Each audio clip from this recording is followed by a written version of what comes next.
Well, hello everyone. Hello. We have to say Yep. Happy New Year because although it is January 22nd, this is our first Reference Roundtable episode of 2026. It's been a while. It's been, I didn't count, but I think it's been like 5 weeks Oh, wow. since we've been on. It's been a long time. Like a hiatus, almost like between the Euphoria seasons on HBO. Yeah, this is the new season, I It guess we is. can say. What season number we're on, who knows, but it's a new one. You said 6 or 5 earlier. Yeah, It's going to be this the is- 6th year? We're going to be soon entering our 6th year. Wow. So some of you have been watching some from the beginning. That's like more than half a decade of Reference Roundtabling. Long So time. we're going to keep it going. My name is Michael, and I'm here today with Lacey. We're Hello. both librarians here at the Sioux City Public Library. If it's your first time tuning in, we are usually joined by our colleague and friend, Sarah, but she is being a hero and covering, we're a little short-staffed today. She's up on the reference desk working very hard to make sure that people have all their library needs met. So we get to be the lucky ones who come down here and open this box of new books. So that's another thing that's kind of extra special about today's episode. Even before our hiatus, we hadn't had a new books episode, I think, since maybe I don't know, it's been a while. September, October, around there. And I know this is one of our favorite episodes to do, as well as some of your favorites to watch as well. And all of the books in this box they're in the catalog. Yep. So if you're looking for something to read and any of these look good, go to the Sioux City Public Library website, search for this book in the catalog. You can place a hold on it, and as soon as we take it back over down the hall and have them get back to processing these, they will be sent out to the hold shelf for you in no time. Yep. So anything you want to read, go ahead and put a hold on it. Should we dive in? Let's go. Let's do it. I am so excited to do a new books episode. I say as I can't figure out how tape works. So loud. Always so loud. Yeah, I didn't love that noise. And of course, when you're watching, feel free to comment if one of them Yeah. looks good, or even just tell us what you're reading. I always like to hear what people are reading. Yes. So feel free to share. Yeah, what have you been reading in the last 5 weeks while we've been gone? Yeah, you might have even finished a couple. Well, I was sick during some of that time, and I was listening to books, and I kind of want to go back to them later and see if it was really what I was thinking I Yeah. was listening to. Kind of a feverish Oh, experience. we already got a hello from Lori. Hi, Hi, guys. Lori. It's been a while since I had been able to join you.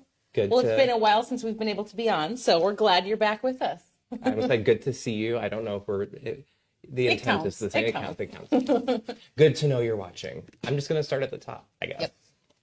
And this is a novel. It's called Gloria by Andre Felipe Solano, and it's translated from the Spanish. It's interesting that it's a novel because it kind of, to me, I would have thought it was a memoir from far away. It looks like a memoir. It Gloria Steinem. Like, that's what I would have assumed with Oh the my name Gloria gosh. and the colors. Yes, this does really evoke Gloria Steinem, and it's translated, I don't know from what language. Andres, probably Spanish. Or Portuguese. Spanish. Oh, the character's Argentine, but living in New York City during the 70s. So that's like, the 70s is historical fiction. Yeah. There you go. I like the cover. I'm intrigued. 90s is historical fiction. Oh, man. All right, the one I've got is The Four Spent the Day Together by Chris Kraus. That is I like saying that name. Mm-hmm. Ooh, and I'm already sold. It takes place in the Iron Range, and I used to live up in the Duluth Superior area. Okay. So that's the very, very northern corner of Minnesota. Ooh, It's about cold. an unthinkable murder among a group of teenagers in the Iron Range. One woman's obsessive search for answers. I'm already kind of sold. This also sounds like a Sarah book. If she was here, I feel like she would be as well. I'm really liking the cover, too. It's cool. It's I mean, I love mysteries, and I just love it when you can read a book sometimes and you kind of know the area they're talking about. Yes. I think we've all had that, where it's just very satisfying. So I might have to put that one on hold. Huh. This one, A novel, once again, that does kind of still look like it could be nonfiction. It's The Jaguar's War by Michelini Virensk, and it's translated by Juliana Barbassa. The story of an indigenous girl's kidnapping during a colonial expedition intertwines with a young woman's modern day search. So in 1817, two German scientists travel across Brazil. And then we time jump. Huh. So it's like a dual timeline book? A dual timeline book with a lot of Brazilian history. It looks like it'd be like really, it talks about Sao Paulo. So if you're interested in Brazilian history and culture, this might be a fun way to engage with that in a fiction form. I like that cover. I think I've liked every cover so far. I'll let you know when I don't like one. All right, we've got Black Owned, The Revolutionary Life of the Black Bookstore by Shar Adams. I think that's pretty obvious what it's about. Very clear subtitle. And it's written by a longtime NBC News reporter, so that's kind of cool. And she basically kind of just talks about Black political movements told through these Black-owned bookstores. So that sounds really neat. That does sound neat. I like a good bookstore story. Yes, I was trying to think of how to say that too. And I love like a community bookstore that's like kind of mission oriented. It's always interesting when they like are very like curated. You can tell there's a personal touch. That's what I love about local bookstores. Oh, I don't love this cover. This is The Genius Bat, The Secret Life of the Only Flying Mammal, and thank goodness, by Yossi Yovel. Another fun name to say, Yossi Yovel and Chris Kraus. Jump around. It's an awe-inspiring tour of the bat world. If there are nearly 1,500 species of bats, and that accounts for more than 20% of all mammals. I didn't know that. I already learned something. I wish Sarah was here because once upon a time, she and I ran from the same bat, and people still like to laugh about it today. So. Yes, I do. Yeah, case in point. Lori says, Lacey, have you read The Secret Book and Scone Society? My book club read it recently. Cute little mystery. I have not. It's immediately going on my to-read list, though, because I'm already sold with the title. Yeah. So it sounds right up my alley. That does. It sounds perfect So for you. thank you. I appreciate any cozy mysteries, any cute little mysteries, send them my way. Now I want a scone. You have to read the book, and then I'll give you one. Okay. It's fair. That was me. Yeah. Sorry. Right. I'm What do too we eager. got? Ooh. I need longer arms to get in these boxes. We've got Sitting Bull's War, The Battle of Little Bighorn, and the Fight for Buffalo and Freedom on the Plains by Paul L. Hedren. And it is the dramatic story of America's greatest Indian war told from the perspectives of the Lakotas and the Northern Cheyennes. And I've actually been to the whole area where the Little Bighorn happened, and where the United States fort was at the time. And so, I mean, I know a decent amount, but I've never actually read a book like on the whole thing. So I think I'd really like to hear, the other side. Yeah. The author, I can never pronounce their last name. It's like Scandinavian, I think, Pekka Himalayan. You got me. Pekka Himalayan, but he has a book called Lakota America, and it was kind of about it, like it touched on this, and it made me really interested in Sitting Bull, and I wanted to like read more of like a biography. So I'm very down to read this. And there, of course, is Sitting Bull. Sort of local history, honestly, in the grand scheme of things. Not far from where we sit. Very Plains related. Yes. And like still kind of like part of the story, quite frankly. Oh man, I'm like paralyzed with choice. Purple it was. I feel like the choice is between really strong colors. That's very strong. This one, I don't even know if you'll be able to tell on camera. It's like almost ultraviolet. It's called Little Movement by Lauren Morrow. It's a novel, page-turning, tender-hearted debut about a Black woman who is finally given a chance to pursue her dream of becoming a renowned choreographer, only to find that it comes at a tremendous personal cost. Raised by her pragmatic Midwestern mother to dream medium, she always wanted her dance career. Oh, and she goes to Vermont to do it. Huh. Interesting. I mean, like, Poignant, Just not a propulsive. story like that you like choreography. Yeah. Like, that's kind of different. And like I was like, what is the tone we're going for here? But it's poignant, propulsive, and darkly funny, which makes more sense now. I'm like, are we laughing with, or screaming? All. All. Little Movements by Lauren Morrow. All right. We have got Light Breakers by Asia Gable. And it's as breathtaking as it is mind bending. That's what the front says. Just like Reference And Roundtable. it says, what would you give to relive the past? Maya, an artist, and Noah, a quantum physicist, share an insatiable curiosity about the world, but their happy marriage has a shadow over it.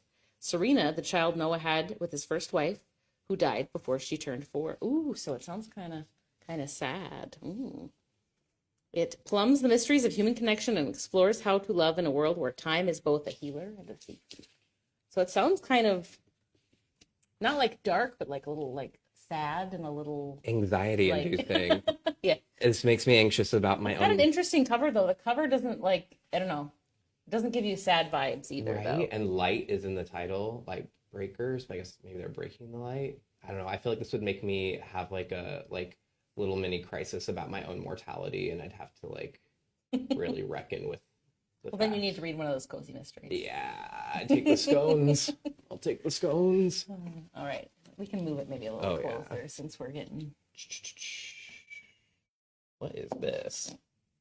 The Emergency, a novel by George Packer. I love when covers are this texture. So satisfying. Best-selling author of The Unwinding, a gripping fable of imperial collapse that illuminates the crises of our times. Well, that could be just about anything. Oh, okay. So his best-selling nonfiction work, Exploring American Life, has won many prizes, including the National Book Award. George Packer, The Unwinding. I'm like not thinking of any of his nonfiction off the top of my head, but I'm sure I've seen them. And this is his return to fiction, a visionary novel, yada yada yada. The collapse of a society, sort of like this looks like if you liked Parable of the Sower, Okay. something like that. You might really enjoy this. Kind of a spooky, but I don't know. It made me giggle, this cover, because it looks like It almost has a fine art look to it. yeah. It reminds me of the sleeping Squidward meme. All right. We have got Bring Me the Head of Joaquin Murrieta, the bandit chief who terrorized California and launched the legend of Zorro, by John Bosanecker. This sounds really interesting.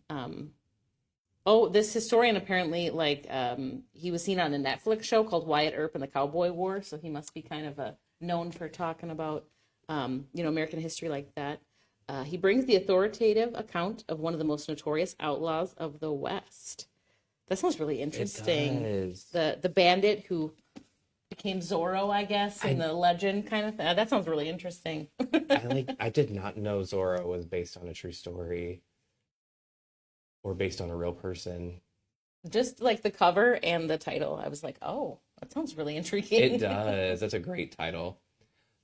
There in preschool, there was this boy in my class who was obsessed with Zorro, and he would constantly get in trouble for trying to like sword play with the rest of us, and so he'd always be whacking us with things. And so like I've always associated Zorro with being attacked by this child whose name I can't even remember. Well, maybe that will break the cycle for you if you read the book. Maybe. He didn't terrorize California, but he sure did terrorize the Young Michael. You know what? That's like Godzilla, King Kong. I trust and believe I terrorized my fair share. Oh, I can't decide. I think it's because it's the first time we've done new books in a while. I'm like just excited to see them. Winter Stories by Ingvild Rishoy. Ingvild, yep. Ingvild Rishoy, author of Brightly Shining. The internationally acclaimed and nationally bestseller author of Brightly Shining, lest you forget they wrote Brightly Shining. A trio of tender, powerful stories, encourage in overcoming adversity. A Scandinavian author, one of their most revered literary voices, won a bunch of prizes from the Swedish Academy. Her highly acclaimed award-winning collection, Winter Stories. So, three novellas. Okay, cool. So that's like, you feel like this format is always lends itself really well to beach reads. So maybe this is like a ski slopes read. Like you Maybe. take it when you go to the lodge. Or when you're sitting in front of the fire. Yes, this is a good fireplace. All right. We have got Paper Girl, a memoir of home and family in a fractured America by Beth Macy. Ooh, the author of Dope Sick. Oh, wow. I'm sure a lot of people remember that, even if you didn't remember Yeah. it. That was a pretty popular. I think it was a bestseller. I It feel was. like. But I think a lot of people here probably read Dope Sick. And then it was so- adapted with. They're calling this her most personal and powerful work, a reckoning with the changes that have rocked her own beloved Ohio hometown. So she grew up there in Urbana, Ohio in the 70s and 80s, and it's just kind of about, her family, but also just the changes that, were brought to that community during the time. So, Ohio is considered the Rust Belt, right? yeah. So it's probably like deindustrialization, serial killers, that kind of thing. Perhaps a Sarah. Factories. Oh, yeah. Runaways. Sounds like a Sarah Enright book. Ooh. A Thames and Hudson book, so it's going to have lots of pictures in it. Thames and Hudson, like, even if I'm not super interested in an artist, I love the way they publish So books. they're the publisher then? They're the publisher. Thames Okay. and Hudson's the publisher. Sorry, I was geeking out because their books are just nice, I think. But this is Jean-Michel Basquiat, The Making of an Icon by Doug Woodham. And a lot of you probably know Jean-Michel Basquiat's like work. Like he was a street artist, transcended the medium, went to the fine arts world, did a lot of stuff with like Keith Haring, Andy Warhol. He dated Madonna early on in her career. And then he tragically died at the age of 27. So he's like in the 27 club too. And now I know his stuff is like valued much higher than anyone ever thought it would be. Like I know like Beyonce and Jay-Z collect his work. There's a really great Basquiat now at the the Joslin Museum down in Omaha. They have a Okay. fabulous Basquiat. If you want to see one in person, go down there.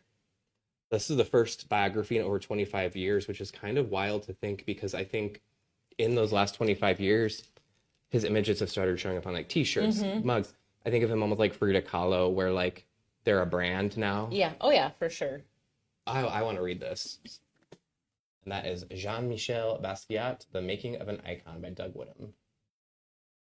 I always like reading about the lives of the artists. All right. We have got The Burning Library by Jilly McMillan. I definitely know that name. I know she's Yeah. had a lot of books. It's a thrilling, dark academic tale of murder, obsession, and ruthless ambition set in remote St. Andrews, Scotland. So I already think that will just get a lot of people Yeah. interested. Who doesn't like academic thrillers? Are like just, I want to say they've been having a time, but they've been having a time for a while. Yeah. And I almost feel like Scotland, like Celtic settings. Anything that is, yeah, like those, like storied halls, Yes. like colleges and universities in like England and Scotland. So Perhaps it's like the Harry Potter generation grown up and like writing. I don't know how old any of these people are, but and obviously like it gets my eye because Burning Library, you're like, please what? don't. Please no. So eye catching. Yeah, in the ways that make me anxious. Oh, this one I might read. I've read a few things about it, and it sounds like a good hot mess novel. It's called Flat Earth by Anika Jade Levy or Levi. It's a novel, and was it like the Whole Earth catalog or the Flat Earth catalog? Baby boomers, help me out. There was like a countercultural like magazine type thing that you could like mail order in.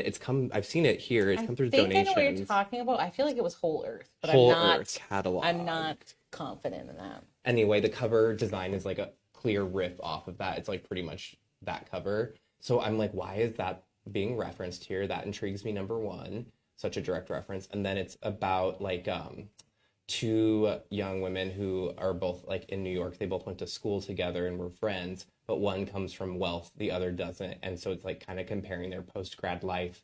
And of course, like the Nepo baby she kind of hits it big, and then the other friend, the other character, has like some kind of breakdown. Oh. And I always love to read a breakdown. So that's Flat Earth. All right. Ooh. Ooh. This is a stunning cover. Not everyone will like it, but it's eye-catching. The book's called Thirst Trap, and it is by Grain O'Hare. I'm probably saying that wrong. It looks very Irish. Sometimes friends hold you together. Sometimes they're why you're falling apart. And it's about Harley, Royce, and Maggie. And they've been friends for ages. They met in primary school and have spent their nights on the sticky dance floors of Belfast's grungiest club. And now they're entering their own maze of entry-level jobs. And it looks like they live together. It says it's brimming with heart and humor. It's an exuberant ode to friendship, to not having it all figured out, and to ordering just one more round before heading home. So it sounds kind of fun and raucous. Irreverent. You'll have to definitely show them the cover. It's kind of hilarious. Oh, this is like maybe the best book cover I've seen in 2026. And I know we're still only a few weeks in, but look at this. It's eye-catching. That's a masterpiece. I feel like you know exactly what you're in for. Yep. And look, it's so shiny. And another Celtic setting. A trend, perhaps. I feel like roommate stories are like a new thing. Yeah, they've been very popular. They've been very popular lately. Oh, I'm going for this one. Cool. Delivering for America: How the United States Postal Service Built a Nation. Celebrating 250 years of the U.S. Postal Service. Cool. So the Postal Service and the country were like around the same time then, Seems right? like it. So, oh, this is one I should just show on this camera. So it's bigger, but it's like this because look at all these cool old primary documents. There's like post office, like schematics, advertisements. This, I don't know. I'm not even like, I know there are some people who are like really big fans of the Postal Service. Like people get into it, stamp collectors. Like I feel like there's a whole genre of like nerd that this book was written for. And I'm not necessarily like one of those people, but I would read this. This looks like one of Sarah's local history exhibits. That like, seems really interesting. I feel like Sarah Enright could make this book, but like with her like true crime Sioux City stuff. Lori says she's adding Thirst Trap to her to be read list. Ooh, all right. That's a good like cover. I said, then. it's engaging. Like if I saw that at a bookstore or in the library, I'd be grabbing it to read about it. So that is fair. I'm intrigued by it, and I like the idea of the friendship, but like more so like growing up in Ireland, I'm like, yeah, I want to read about that. Is it gonna be like Dairy Girls kind of? Yeah, maybe. I don't know. That's. It's like, is this throwback Y2K or is it set in Y2K? I don't think it said the year, so. Or is this indie sleeve? Well, we're gonna move on from indie sleaze Oh to gosh. The Sunshine Man by Emma Stonix, and it looks kind of spooky. Yeah. The cover does. Ooh, oh, the week I shot a man clean through the head began like any other. Whoa. Whiplash. A taut, electrifying thriller about a woman determined to avenge her sister's murder and the killer who must confront his own ghosts. So, wow. So it's about a girl trying to get revenge for her sister and the guy that killed her sister? Yeah, Ooh. being like haunted. Ooh, like that sounds kind of good. Winter's Bones. Winter's Bone. What's that thing where like the girl, her ghost is like helping solve the mystery? Oh, I know what you're talking about. It's like Alice Bones or something, isn't it? I know what you're talking about, though. Spooky. Was it Saoirse Ronan? Yes. Lovely Bones. Lovely Bones. So, a much different cover. Both are very evocative, though. Yeah. That one actually sounds pretty good. When I picked it up, I was like, oh, it's going to be like a thriller. Like, but that sounds different. It does. It sounds like weird. I don't know, a weird perspective. It can be a gimmick, but sometimes it can be so much fun too. Whatever this is. Ooh, this one's sort of metallic.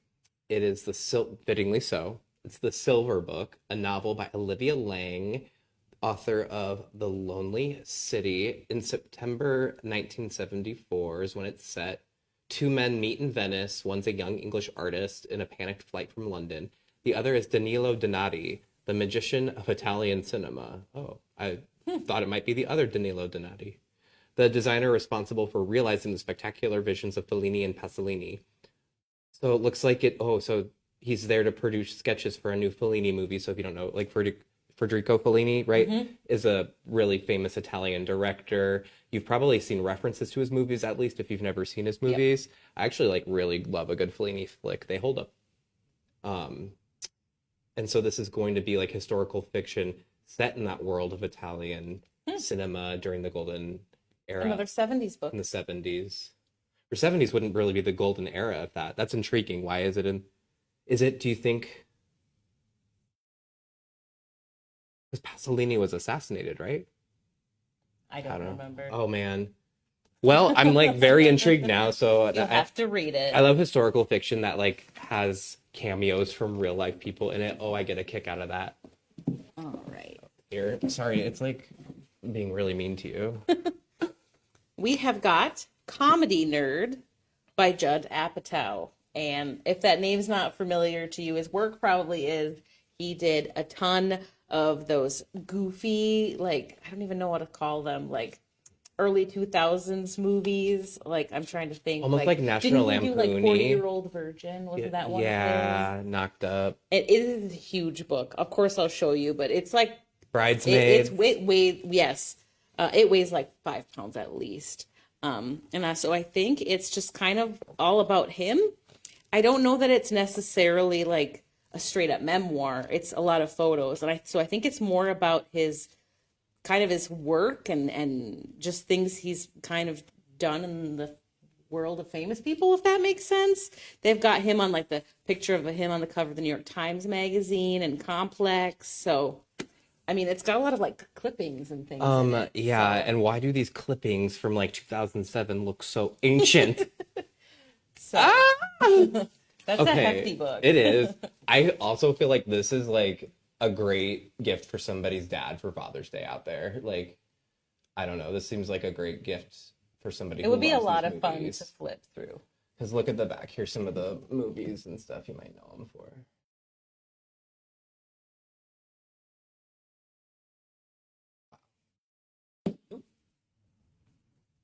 All right, I think there's one left for you. Nope, just kidding. There's 2 left. I'll take this one. This says it's a novel called With Friends Like These by Alyssa Lee.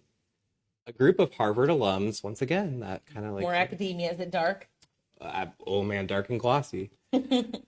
They've played a secret game for decades, already dark, but as the stakes rise, deadly consequences emerge from old lies. So like a good old money Ivy League mystery where it's like evil, rich, young adults killing people. Well, if you like The Burning Library, you can read that one. If that, those both sound kind of similar veins. This sounds so twisty and like it has like this weird... This sounds like it could be adapted for film very easily. Like they play like an elimination style game throughout different parts of New York City. So they're going to be like running through the city, dying. I don't know. Sounds dark. It does sound very dark. The cover's not actually that interesting. It's not. All right. Well, our last one is Grand Rapids by Natasha Stagg. And... this sounds really interesting. It starts by describing Alexander Calder's public sculpture, La Grande Vitesse. I'm sure I'm pronouncing that wrong. Has come to symbolize the city of Grand Rapids. Tess moved there from Ypsilanti, Michigan in 2001, the same year that her mother dies, when everything begins to move for her in slow motion. Thrust into adolescence nearly rudderless, 15-year-old Tess is intoxicated and angsty. A decade later, inspired by diary entries and TV reruns, she remembers the summer in the suburbs as the one that defined her. So it kind of sounds like she's like in her 20s now and kind of reflecting on her life as a teenager in Grand Rapids. I don't know. It sounds really kind of interesting. I'm not really getting like a feel for exact, you know what I mean? Like I don't know. And like, why is this Calder, the Alexander Calder, like public sculpture mentioned like 3 times? I don't know. It's intriguing enough. You might want to pick it up and just see what it's about, And it's just little snippets with no chapter headings. It's interesting. It's intriguing. Yes. I'm not sure what, like how to describe that. It just sounds very interesting. And I've been to Grand Rapids. If you're into Michigander lit. I feel like I've been in a car like that or a vehicle like that. Oh, I kind of like ending on that one. It's a very interesting one. It's always good when we don't know what to say about it. You know what I mean? Yes. I just feel like that means it's kind of it's something new. You know what I mean? Feels like something new. So like we're left on a note of ambiguity. Yeah. So I'm gonna move that out of the way so you can see our lovely selves. But look at all these. That was a good selection. It was. It just feels so. I think we all found something that we want to read now. Yeah, so. It was kind of like a little bit of everything, which is the best kind of new books episode, I think. Absolutely.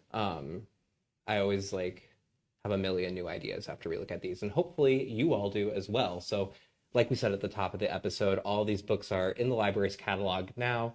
We're going to take them back over to the technical services department, where they will work on getting their covers on them and getting their barcodes and their call numbers, all that good stuff, so they can go out on the shelves and be checked out and enjoyed by you all. So thank you for watching. Thanks for being patient with us during our little hiatus. We are hopefully back and well. Hopefully back to normal. Oh man, stay safe out there. This cold and flu season, this illness season is just nasty business. So I hope that you're all taking care of yourselves, and if you're not feeling well, rest up.